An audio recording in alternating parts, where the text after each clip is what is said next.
What's up, everyone? Jake back here from the Killing Joke Studios and Mixing with Metal. I have something very, very cool to share with you guys today. I'm very excited about this. First off, before we get into it, thank you to everyone who's checked out the videos, everyone who's subscribed to the channel. If you've liked the videos, if you've commented on the videos, whatever, just thank you for supporting the channel and helping grow it. Once again, we are on track for our 200 subscriber special, so make sure you're subscribing to the channel, you're getting your friends to subscribe to the channel, and I'll get on and do a live Q&A while editing or something like that. So let's go ahead and jump into this. Using plugins as outboard gear. So in essence, you can't physically use your plugins as outboard gear. I mean, they're virtual by nature, so you can't really use them like that. But you can use something kind of similar, okay?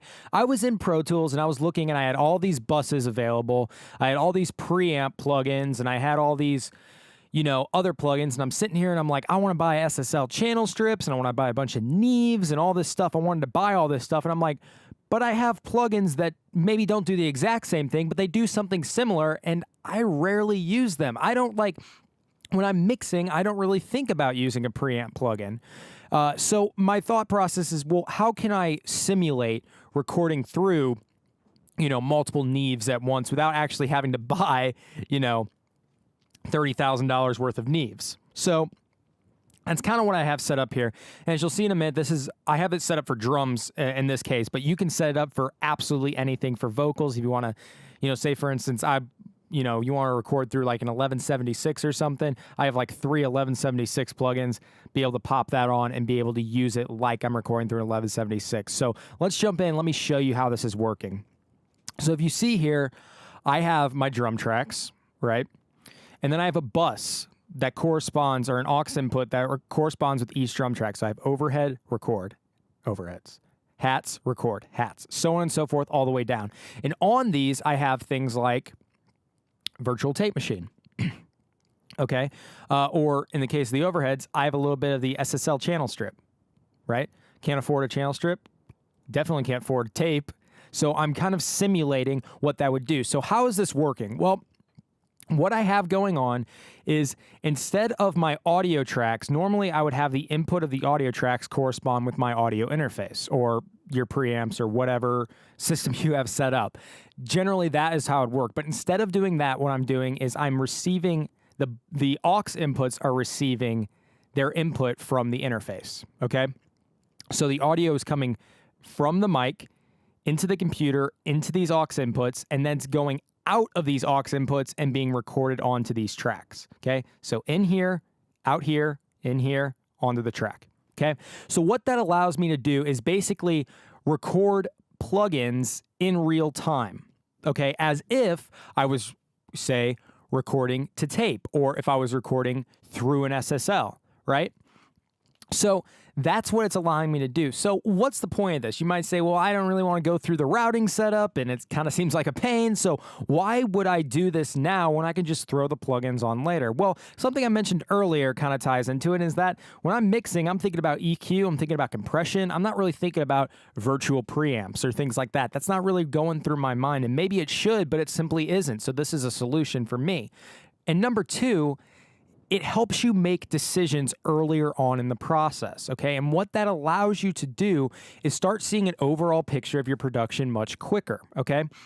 You're committing to things. So say in these overheads, I want, you know, I know I'm going to take out some low end. I'm going to do a high pass. I'm going to probably boost some top. I'm going to maybe do a little bit of compression, whatever. I'm going to do some of those things anyway, so I might as well do them on the way in and commit to that decision early on in the process. So not only it frees up CPU power, it frees up my head, but I now have a much bigger picture of how I'm going to shape the rest of my production. And that's a big deal, because when I'm going to get a guitar tone, instead of just shooting in the dark and be like, okay, that sounds good, and hopefully it pans out in the mix, I can go, okay, my drums sound this certain way, and yeah, they're not mixed, but that's kind of the roadmap I'm going down, so I'm going to work my guitar tone around that, you know, or something of that sort.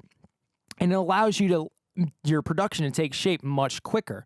Not to mention, you're going to be recording through basically preamps. You're going to be nicer preamps, I should say, like Neves or whatever preamp emulation you may have, which is going to ultimately give you a better sound if you go through the process and you're EQing and compressing and doing all the things that you should do.